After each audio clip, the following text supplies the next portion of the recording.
All right, so why did God judge Korah so harshly? And who is Korah? Well, if we look at the tribe of Levi, we have the three sons of Levi: Gershon, Kohath, and Merari. So Kohath had 4 sons. Merari had a couple of sons. And then Gershon had a couple of sons as well. So this is what each clan was attributed, and this was actually a big deal for basically the clans under Levi, specifically Gershon, Kohath, and Merari. I think that's the name. So for example, Gershon was in charge of the tabernacle, so the tent covering, the door hangings, the curtains, and all the cords related to it, and they got 2 wagons. So they were donated by the 12 tribes of Israel, which were probably designed by Egypt, because if you recall in Genesis, Pharaoh sent wagons to go and get Jacob and all his people, all his kids and all that kind of stuff. So that's what those wagons were for. That's probably where they came from when they came out of Egypt. Kohath was in charge of the ark, the table, the candlesticks, the altars, the vessels, all that kind of stuff. But they were to carry them. They didn't get any wagons. And then, of course, Merari, they were in charge of the boards, the bars, the sockets, the pillars with the sockets, pins, and cords, all that kind of good stuff. And remember, Aaron lost 2 of his sons for trying to have a fireworks show inside the tabernacle, and that's why they got killed. But these guys, Merari and his clan, got 4 wagons.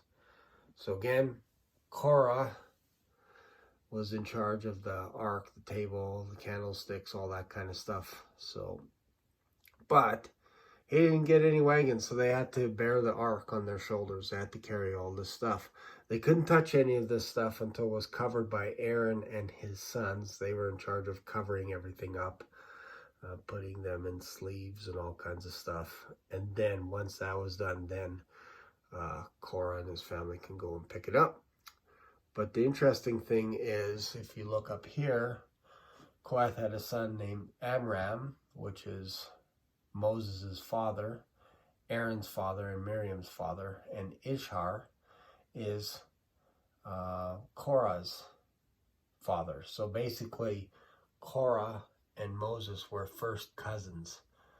So don't think that this was crossing Korah's mind when he saw his first cousin basically in charge of everything and everybody, basically listening to Moses.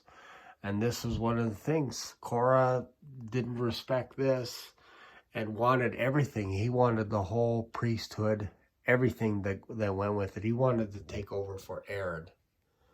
And Moses said to him, "Is this a light thing to do this, to basically bear the ark? And now you want the priesthood as well?" And Korah responded by saying, "Do you think it's a light thing to take us out into the desert, out in the middle of nowhere, and starve us to death?" So he gathered about 250 leaders, including some of the sons from Reuben. And basically the earth opened up, took Korah and the people that were with him, not necessarily the women, children, but Korah and all the people that were wanting to be with Korah. They died. Basically, they got swallowed up alive.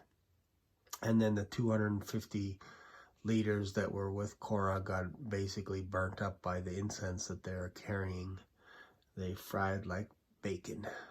Anyways, so hopefully that helps a little bit. And I just kind of put stuff here. Like this is basically, they were to set up camp on the west. These guys were to set up camp in the south. These guys were to set up camp in the north.